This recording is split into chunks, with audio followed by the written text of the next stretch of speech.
Yeah, I'm listening. Okay. I'm Oh, kind of good. multitasking, but I'm listening. Totally get it. That's totally Okay. fine. So I'm so glad you guys could join us and all the people listening on the recording, because this is such a impactful topic. We have anger in our lives, even when we don't acknowledge it or deny it. And we both feel it, and others around us feel it. And it's just such an important topic. And I put inflexible as well, because often we'll talk about the definition of anger, but it's about, we want something to change. Something is not going the way we want it to. And that's really the sort of seed of anger. So let's just jump in. So I'll just go over quickly. I'm a mom of two, a mediator, conflict resolution specialist, and parent coach. And all this work is based on nonviolent communication and Brene Brown, as well as others. And I'm so thankful that I learned these tools when I did, because it completely has transformed my relationship with my own two daughters. So the focus today is, what do we do when our child gets angry, has steam coming out of their ears, or is just entrenched, just inflexible, stuck, has to get their way? And really, for us to understand better, what is the purpose of anger? I think it's the most misunderstood emotion. And Brene Brown, in her newest Atlas book, says it often is a sort of secondary or a lead emotion, that there's lots behind it. And so it's really a tough one to deal with. And then the other big factor is that we often get triggered by it. And so we don't have our best ability to be there for our child, because we're going through our own reaction. So the key thing is how to sort of befriend anger so that we can express it in more constructive ways and support our child doing that. So the definition of anger is that it's a messenger emotion to get our attention. And the real goal of anger is something matters. Pay attention. And it's often surrounding something needs to change, something needs to stop. We don't like the way things are right now. And so we feel anger. So some examples that I just jotted down is, this is from my girls, that my child isn't getting their way. They have been given like a limit, a boundary, this is what's happening, and they don't like it. Another is, maybe they want something different for dinner, or they want the timing to be different, or they don't want to go to school, or they don't want their sibling to go first. They want to go first. Or they're playing a game and they want to win, but they're not winning. So all of these things are just like, one of the match, striking the match. So to help us see anger more clearly, as I said, it's a messenger emotion.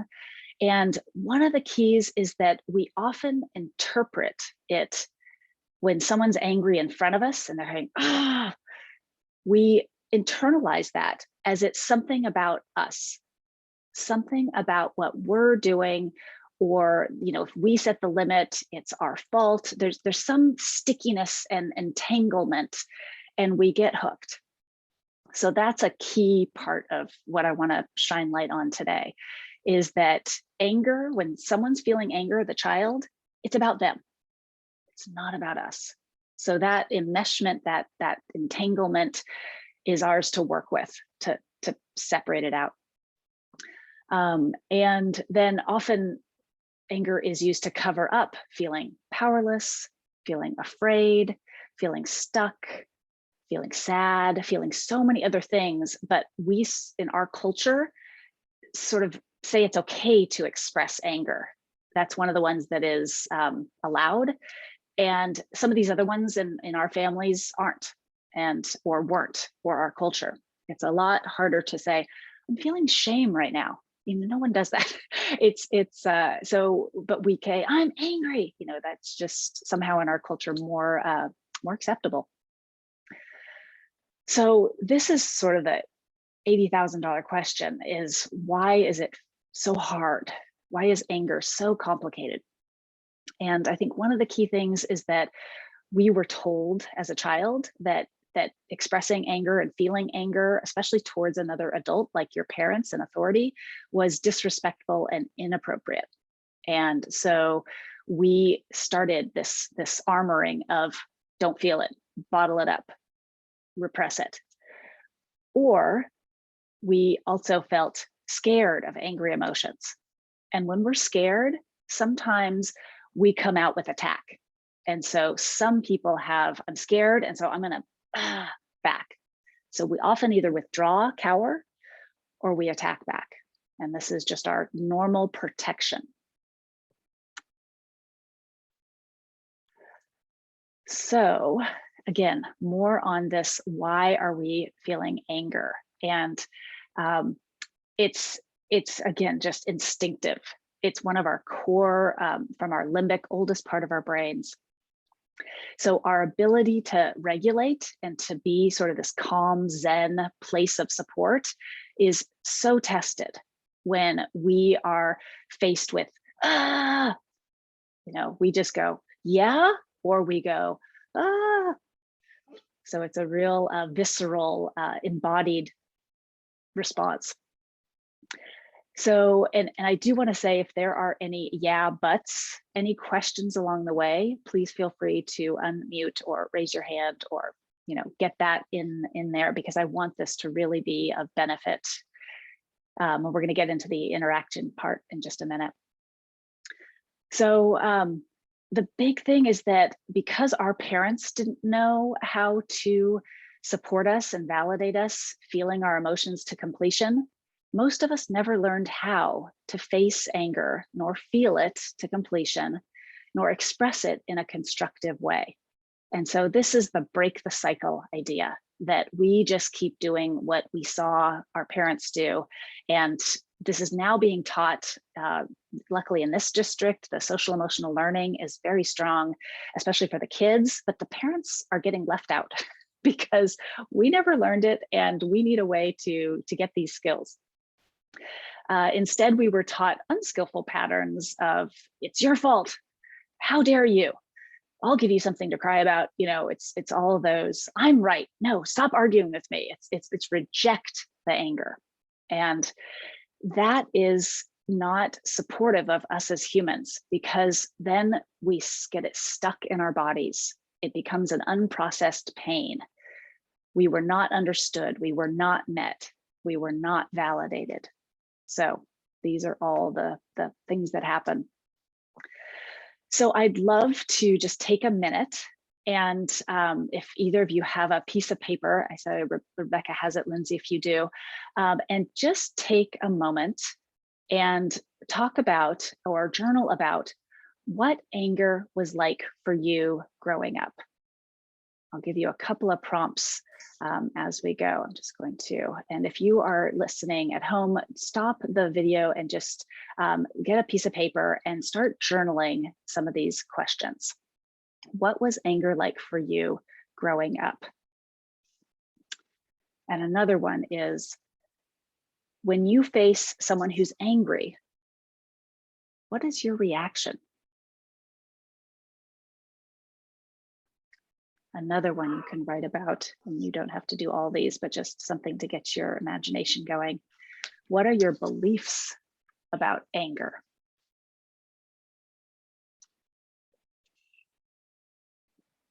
I'll repeat these as well. What happens when you get angry yourself? What is your normal? What is your, do you cower? Do you want to attack? Do you want to blame, criticize? And then lastly, what is your experience when your child gets angry? Go. Yeah, please. So there's kind of intellectual understanding of anger, and then there's kind of the emotional response. So the intellectual understanding of anger is what you were saying, Allison. It's like, no, it's just, it's letting you know that some need is not being met, right? And that's, some needs are met and some are not. So that's the intellectual understanding. The emotional response that I have is when, at least in my family, there was a lot of anger. I had a very angry dad who would get very explosive with his anger. And so my thing was to try and avoid that. So I would try to not do anything wrong. And so when people would point out things that maybe I did wrong, I would feel pretty threatened by that. Or I might even try and deny it. Or when I got angry, I just kind of feel flooded, like my whole body would feel flooded. And a lot of times, I would use sarcasm back at the person, which tends to not be helpful. And a lot of times I just want to kind of get away from anger. I just want to like get away from it. When my child gets angry, I don't try and get away, but I kind of feel very separate from them. Like I get a little bit more removed, and I feel a little bit more distant, and I'm trying to not react. But sometimes I do, of course. And a lot of the time I'm having a thought that I'm being blamed unfairly. That's really insightful. And when you're blamed unfairly, that brings up a bunch of stuff, I bet. Mm-hmm. Yeah. Nobody wants to be blamed unfairly. No. And I know for me, that's my biggest thing. I have a similar I will get very defensive, and I'll explain myself, and I'll try to be right. And this is not a good way to connect, but it's my protection. It's my armor. And it sounds like yours very similar. And Lindsay, I don't know if you want to contribute, but feel free to come back on if you do. And if not, we'll just keep. Okay. So yeah, I had a similar situation where I had a parent who would get really, really angry growing up. And I think I would respond by withdrawing probably, or getting really angry back. Like I would kind of stand my ground. And so I think that's kind of like my daughter's a little bit like that too. She's pretty strong-willed. So I see myself in her a little bit with how she reacts, but I also feel like I understand where she's coming from because of it.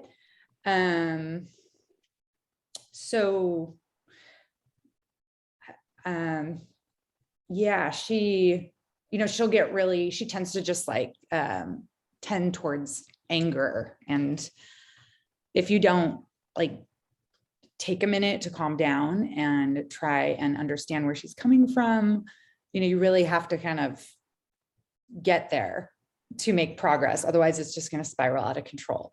So that's just the experience that we've been going through. It's like kerosene. Yeah. And they both respect anger, but they also will say, bring it. And yeah, definitely.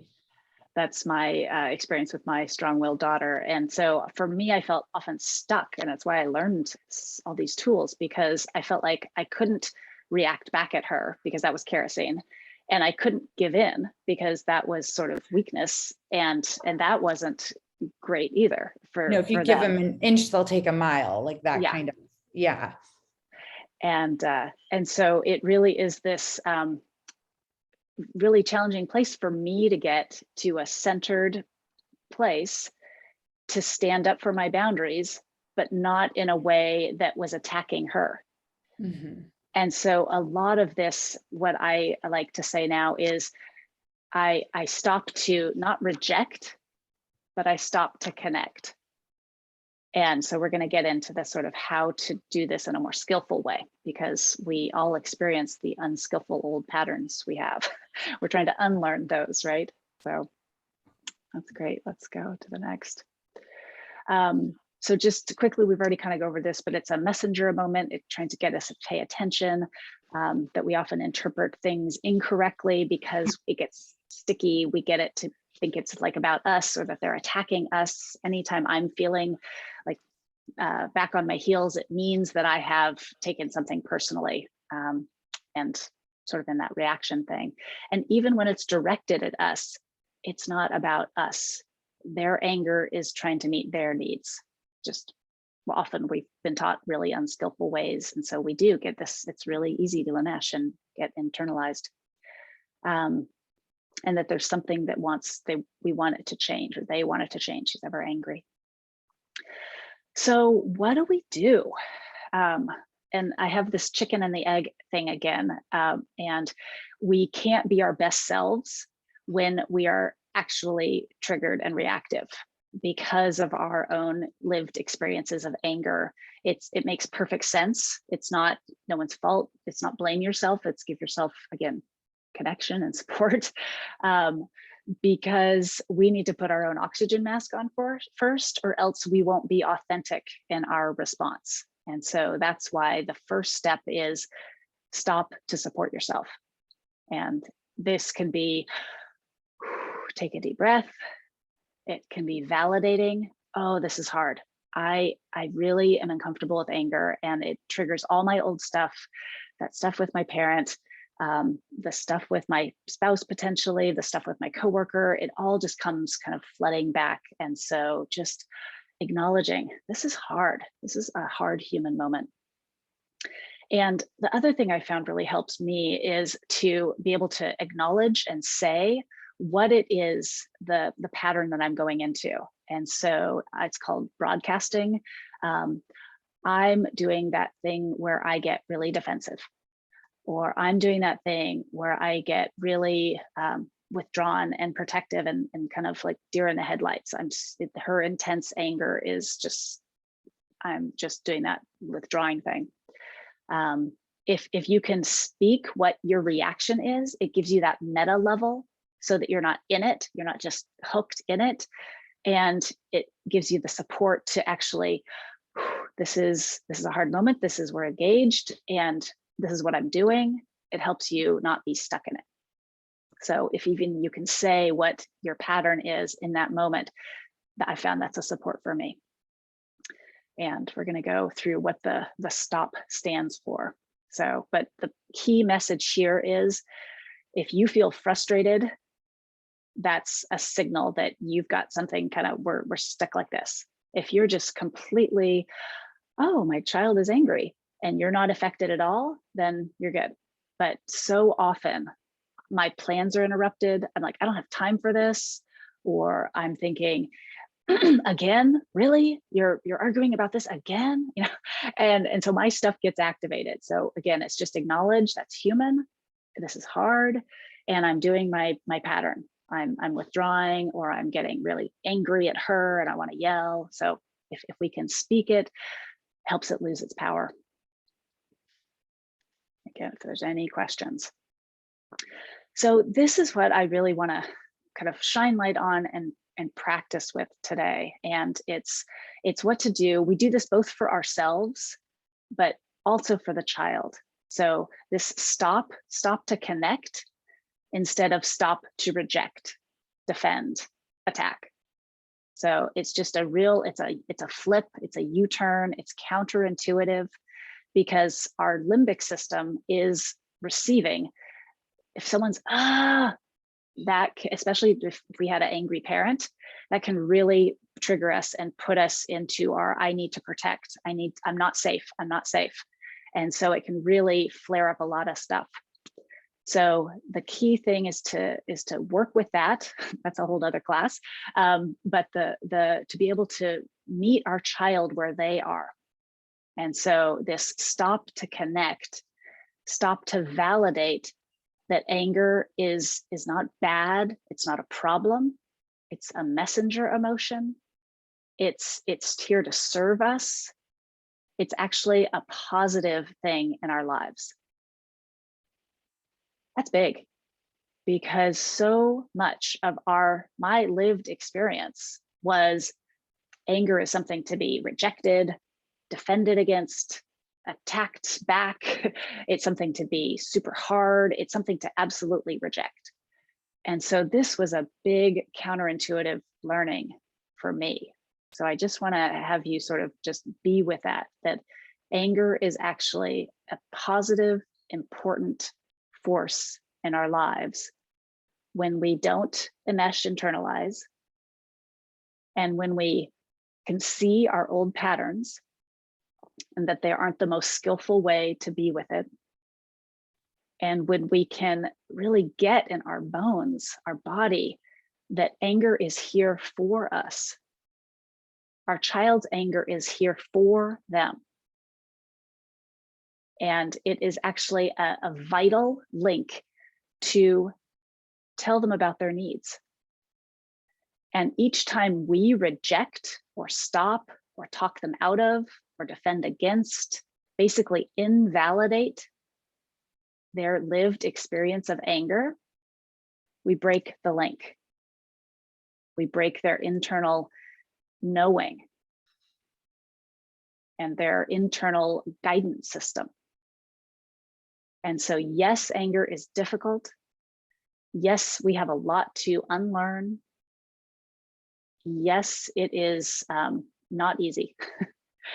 And there's nothing more worthy of spending your time on than learning this process, to really keep that link in place, that anger is telling us to pay attention, something matters, we care about something. It's not about the other person. And there is, that this is telling us about an unmet need. There's something underneath that we need to pay attention to.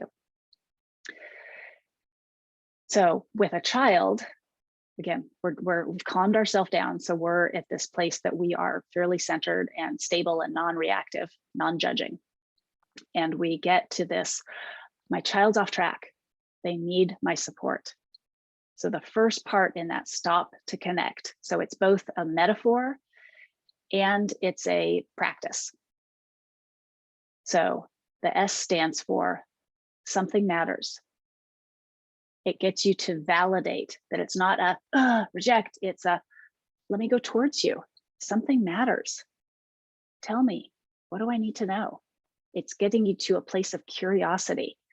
And this is so just amazing for your child. Yeah, Rebecca. Allison, I just want to mention that during the week, I used one of the tools that you suggested last week, which was, how can I support you? It really surprised my son. Yeah. Yeah. It was really helpful. It was like, what? Right. Because we get into these pattern dances and they're used to us being all authoritative and all taskmaster and all, all this. And so when we go, oh, tell me, who are you right now? Yeah. I'm like, this is really hard. How can I support you? And he was like, oh, I don't know. But they yearn for it, don't they? Mm-hmm. They really yearn to be met. And we're so used to just having them be a puzzle piece in our, at least I was, a puzzle piece in my day. And when we really relate, changes everything.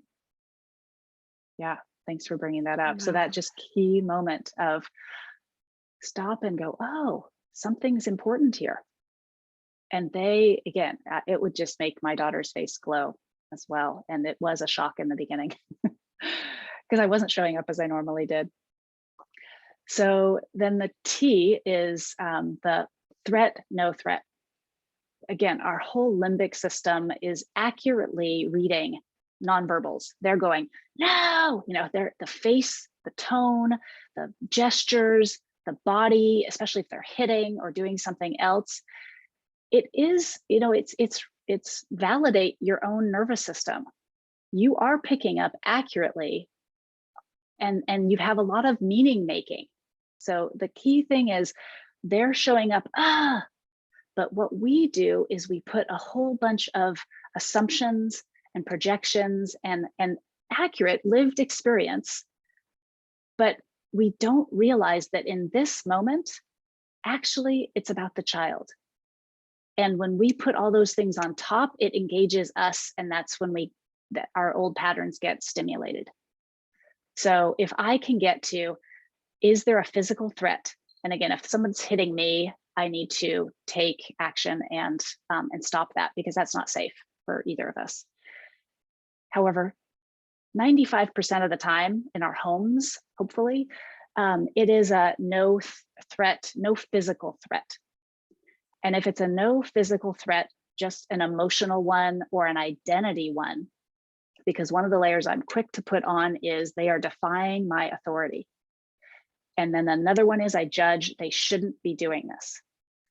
And when those two layers get put on from my thoughts, it's all of our thoughts or choices.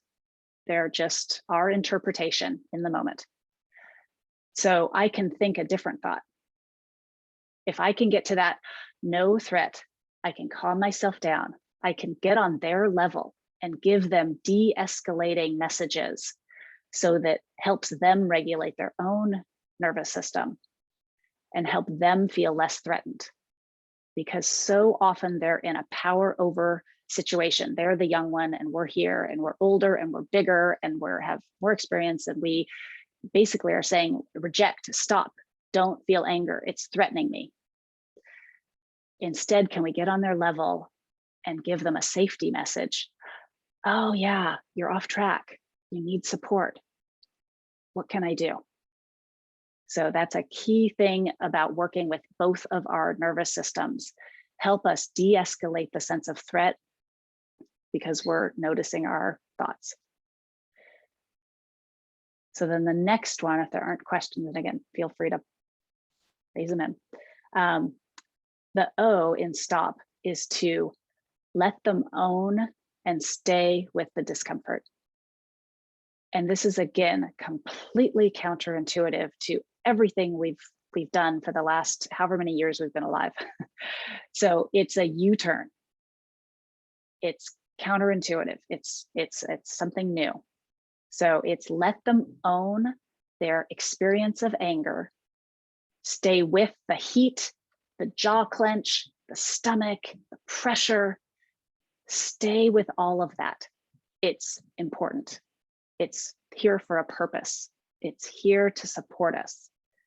It's here to guide us. It's here to give us a message. So it's their anger, so it's here for them. And it's trying to tell them about an unmet need for agency, for power in their world, for wanting life to be different, for being seen. So it's again, the key message, if you remember one thing, let them own their anger, let them have their anger, work with my own reaction to it, but their anger is for them because it's guiding them to their unmet needs. So that's counterintuitive and really good. So we can talk about that also in the Q&A. So then the last one for stop, and again, stop to connect, not stop to reject and invalidate. So the P is the purpose and perspective of anger. And that, again, they need validation and support because there's something that matters, and they need to be the whole curious, pay attention. Wow, something's important here. So it's validate. It doesn't mean we give in. It doesn't mean that we agree to whatever they're wanting. It doesn't mean that if they're angry because they don't want to go to school, it doesn't mean, okay, don't go to school.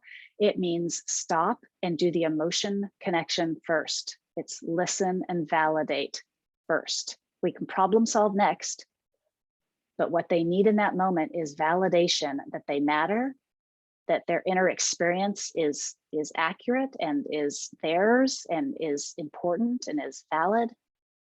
So it's just this meet them because their perspective is valid. And this emotion is having a purpose for them. Okay, any questions before we move on to practice? So, oh, and I do want to go back because Jennifer from last week had a great idea that if you want to take a picture of this, and we may end up, since there's only a small group of us, of just doing this in a threesome. So you won't go off into a room, but you can also just for your own self have a picture of this. And I will give you the slides as well, but it can help us as we sort of go to practice this. Okay, so the practice time, and we'll give ourselves maybe 5 minutes each to kind of, because this is the meat where we can get it intellectually, but then the practice helps us integrate and get it in our bodies and in our whole systems. So I'm hoping each of you can think of a time, probably recently, because we get so many chances to practice, when you had a time when your child was angry or inflexible or both. And so we are going to practice the stop to support ourselves. Gives us more bandwidth to stop to support them, stop to connect before we problem solve. Again, we're not saying we're not problem solving, it's just we're stopping to connect first.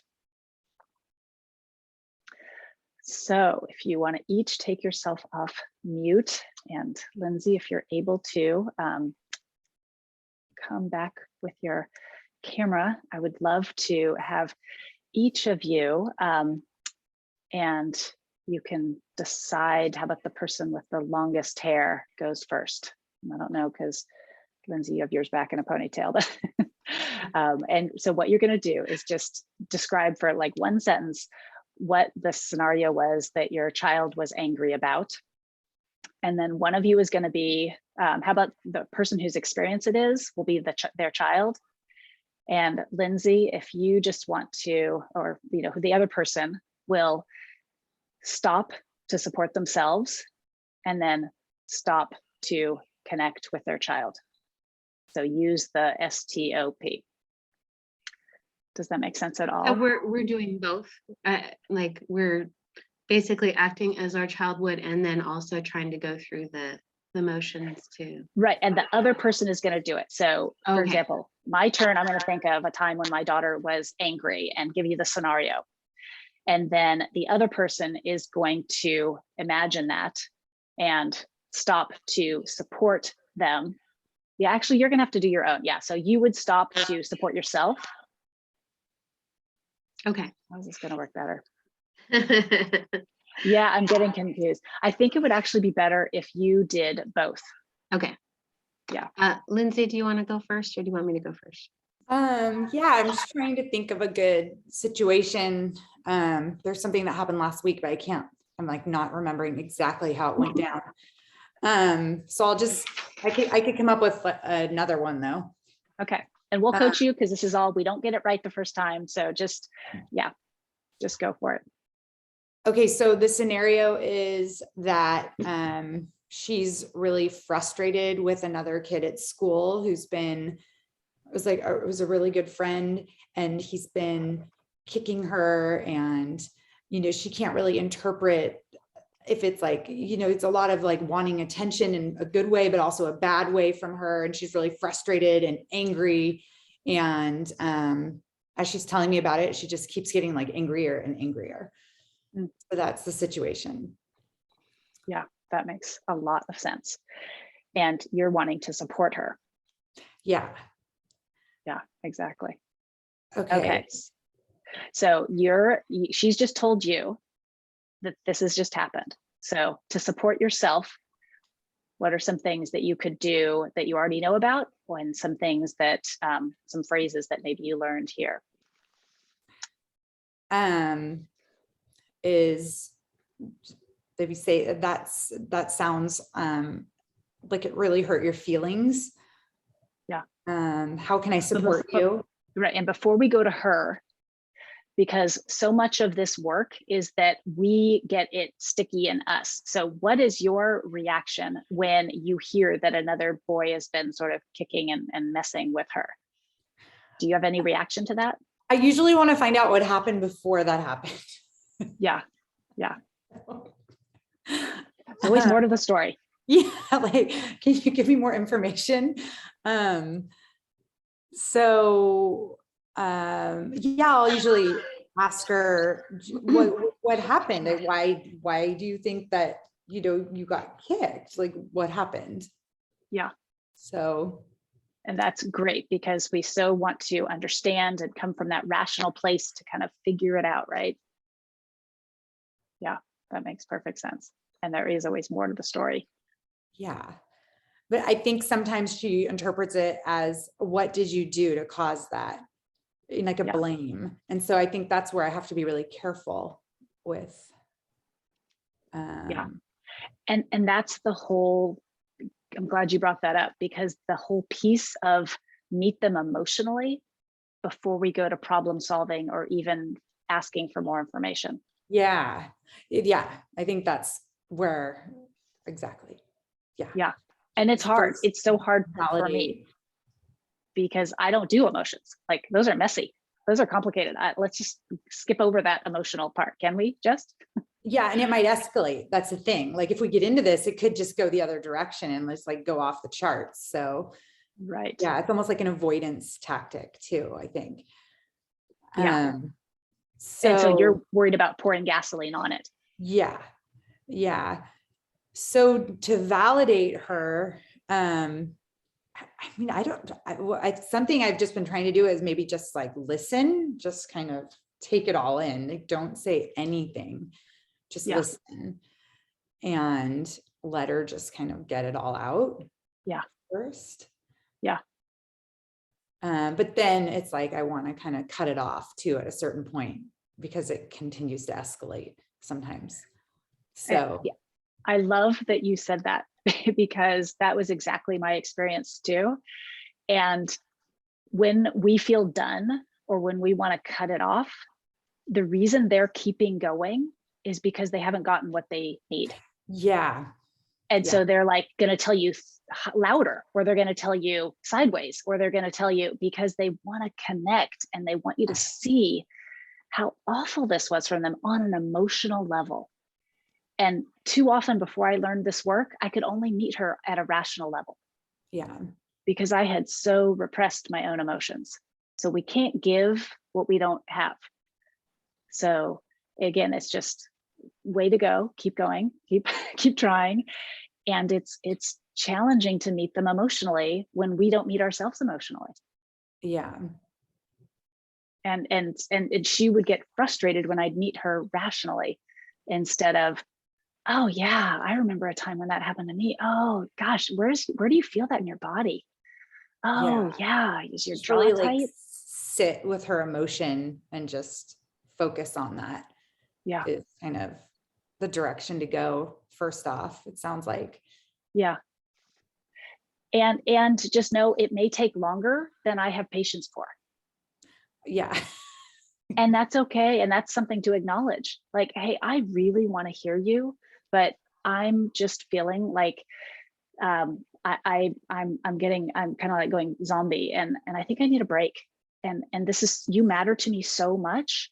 Can I go get some tea and then we'll keep talking about this? Or could we go take a walk? Because we want to be authentic even more than we want to be right. Yeah. Yeah.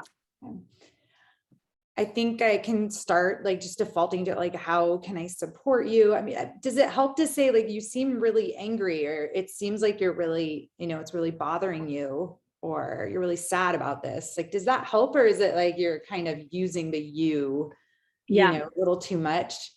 Every child is different. So it's like a big experiment. So try that. And the other way is guessing. If it were me, I would be like this. What's happening for you? Because you're right, telling a strong-willed child what they feel is not always a great strategy. Yeah.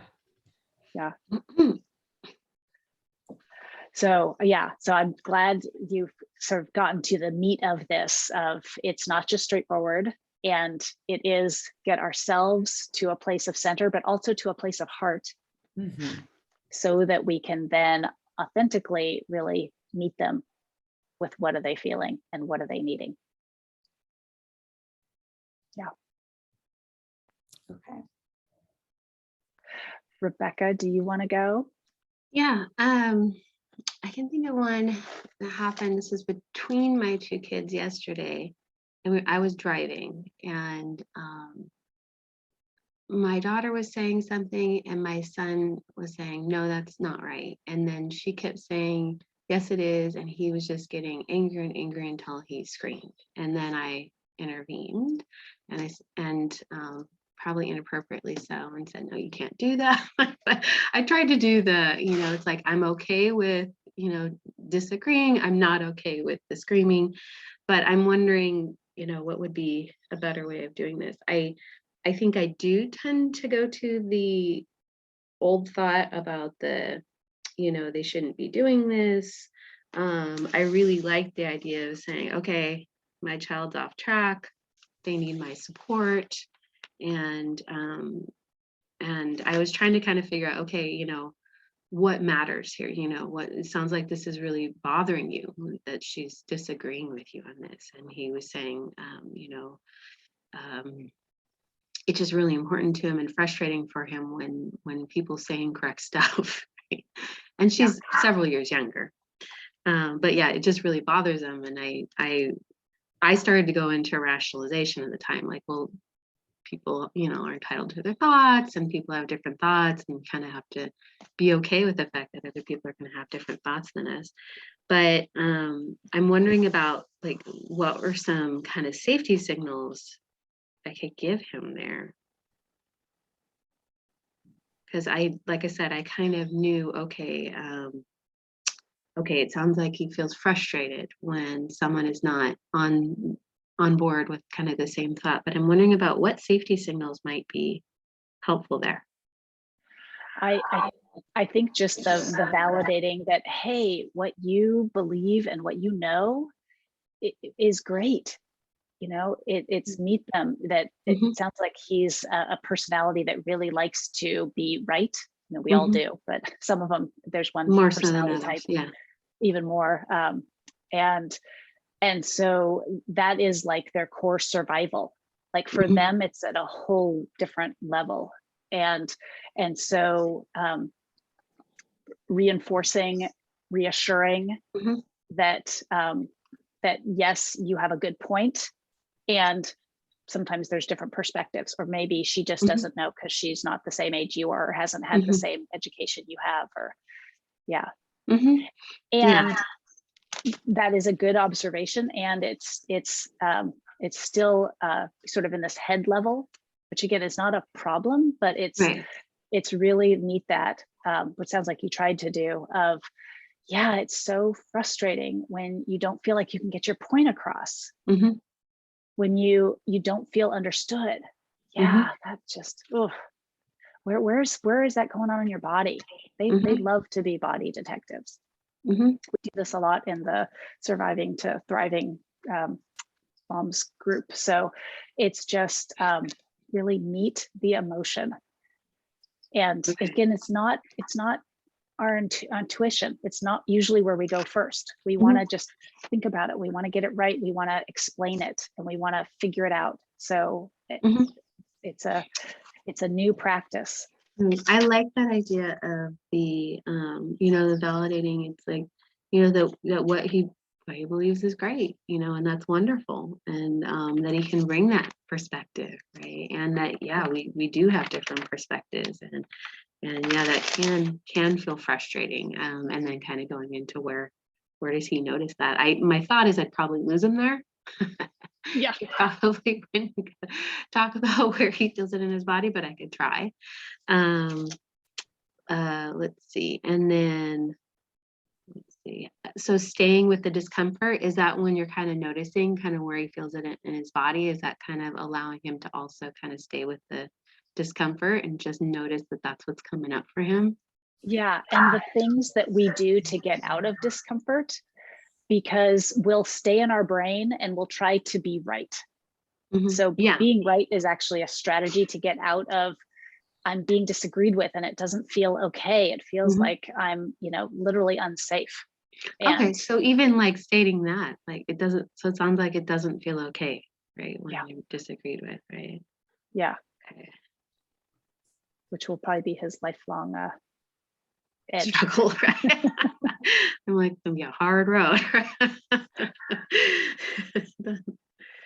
Okay, so it sounds like he doesn't feel okay when he's disagreed with. Okay. When you get disagreed with, something comes up for you. Yeah. Yeah. Okay. And depending on the ages, you work your language so that it's something that they're going to really get. Mm-hmm. And then the P, the purpose and perspective. So it is kind of more validation and support.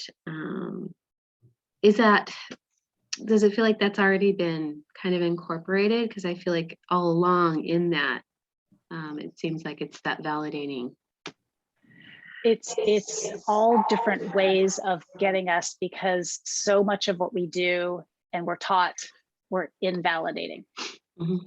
And so, yes, that's not okay. And like I said, even that thought, like, I'm okay with disagreeing, I'm not okay with screaming it out. Yeah, with the tone of voice, it starts to hit my ears. Mm-hmm. Yeah, and then I can't pay attention when my ears are hurting. Yeah, the consequence. And then the other part, which again, this is great for them, but it's also what is going on internally for me that I'm either acknowledging or not acknowledging. Of, really, do they have to argue? Can't we just get home? Like, is there any? I'm like, does it even matter? Oh my gosh, so much. Yes. Yeah. So yeah, it matters a great deal. And my thought is probably like, this is not important. Right. And can't we just get from A to B without an argument? Right. And that is the crucial moment, right? Because we don't want to be fake. So part of it is acknowledging, I'm not understanding why this is important. And even internally to yourself. Mm-hmm. Because otherwise that will drip over into your communication with them. Mm-hmm. Okay. Yeah. So to know that it is important, obviously, right? Because there is this happening, and even when, right? Even when I'm not understanding the importance. Yeah. And even when I'm frustrated and thinking it's stupid, thinking it's pointless, because I'm a very practical person. I'm like, this is pointless. Right. So, I'm having those thoughts, and those thoughts are layering on, and that's affecting the whole interaction and my ability to be present with them. Mm-hmm. Yeah, and I'm sure it comes off in tone and all of that too. Yeah. I probably sound exasperated. Exactly. I want to be careful of time because I know you have to go in just a few minutes, but this is really the rich part. And I would encourage you to we go so much deeper in case you have any interest in the Moms Group Coaching Program, which I don't even know if you've heard anything about, but it's a 6-week program that has just 15 minutes a day of structure to unlearn our unskillful habits like this and cultivate the ways to connect. And so it's based on a coaching program that I've done for the last several years. And now it's in a group format with just moms. And anyway, it's the best way I've found to really change and shine light and experience what we learned as kids that was less skillful and what we want to cultivate, which is real connection, because the kids are just wanting to be seen, heard, and accepted and validated. And that's hard to do because we weren't. Can men do it too? Or is it only moms? Men do the one-on-one coaching. I usually do parenting partners. And it's the basic same information, but for this, it just creates a different vibe and safety. And you can also do it and then share it with your spouse. Okay. So it's not excluding the spouses because they need the information. I would even preface it even more than we do, but it creates a different group dynamic. So, and I will send you more information about that. Okay. Just so you can consider it. So the big thing is not to live from conditioned habits and our reactive states, but to be in choice. And when we can show up in choice, our whole energy shifts and they receive us so much differently. And it creates that ability to be in the moment and just relate instead of sort of doing life with each other. And it really gets to this, what am I feeling? What's happening in my body? So I can get to the needs values, which is where all the good energy is. And the amazing fact that I'd love you to, again, keep as one of the key gems in this, we never will conflict over values, over needs.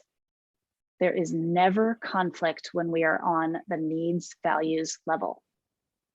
So it's like the seam, it's like the pure cenote water. It's like the gold in the, or the diamond in the underneath the earth, is that when we can connect to and live from, what am I valuing? What am I needing?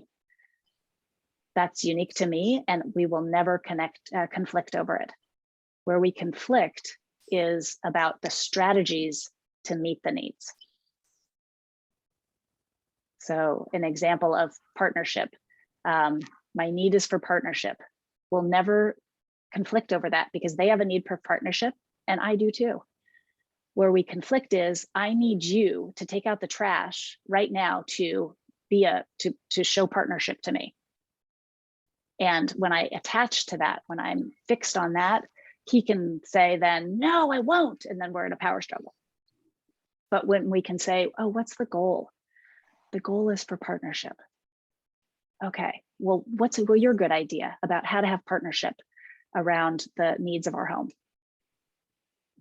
Because when we engage them, then they feel a part of it, and then they want to, because kids want to contribute.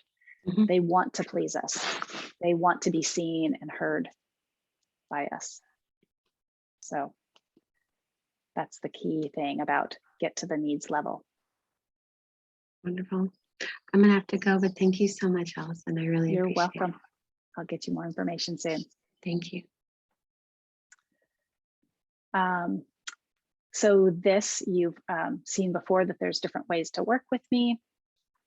One-on-one coaching, the group coaching, and classes like this, both live. And then there's also online self-paced classes so that you can practice to grow your own emotional intelligence.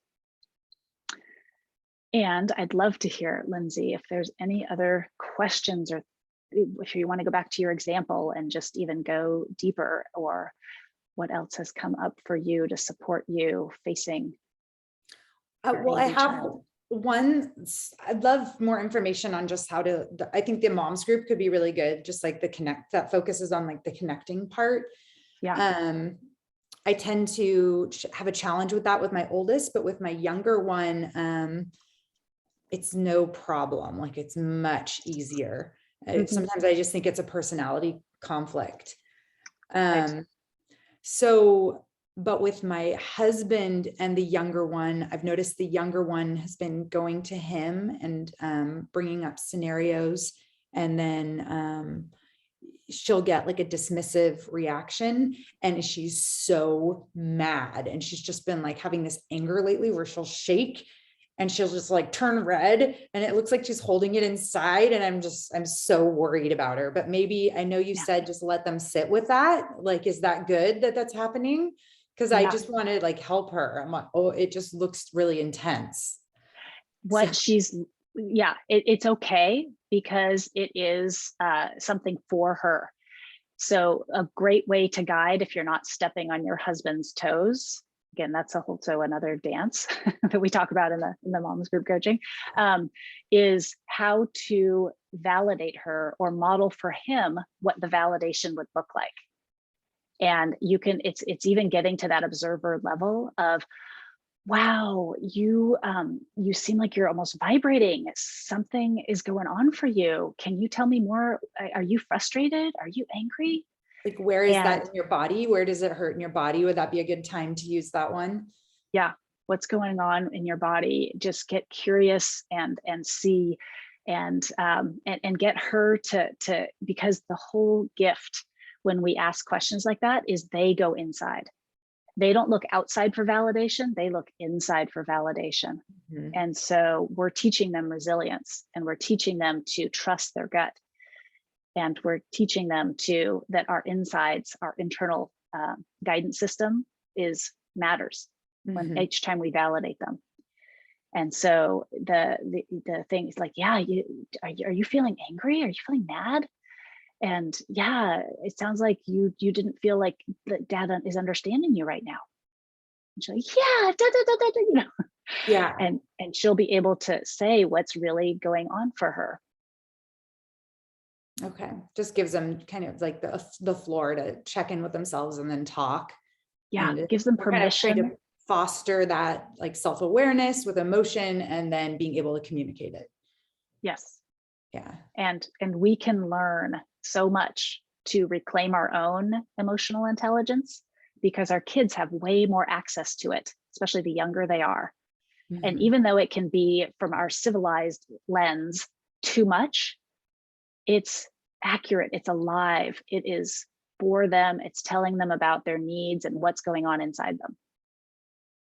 So Okay. when we have time and space, it's a gift to give them that mirror so that they can check in with themselves and then share it with you. Mhm. Okay. And it is challenging because men are given even more narrow emotional permission. They're kind of told mad and be a provider, Mhm. or they get shamed for being, sad or intuitive or weak or, all these things. And so it's anyway, a lot of compassion for your husband as well, because he was never taught how to be a mirror for his child. Yeah.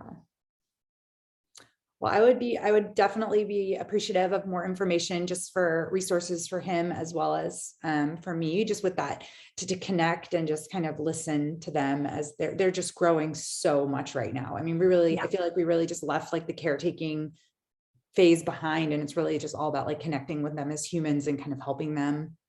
Yeah. So, Well, the fact that you're here is a huge sign, and that so I'd be happy to send you those that'd be additional great. resources. Yeah, thank you. I really I've loved your classes, so thank you. Wonderful. My last slide is Okay. the break the cycle. That's what we're all about, because we weren't taught these good mirroring, validating, supportive techniques. So stop to connect, not reject. And we do this work for ourselves. And every time we do the work for ourselves, we're able to meet our child at a more authentic level so that they're able to grow into the humans they have potential to be. Okay. Wonderful. Well, thank you for your time, Lindsay. I'm so Thank you. appreciative of you, and I look forward to hopefully working together more in the future. Okay. Thank you so much. Have a great day. And if You any too. other questions come up, you're happy to email them. Oh, thank you. I appreciate that. Okay. Good. Have a good day. All right. You too. Bye. Bye.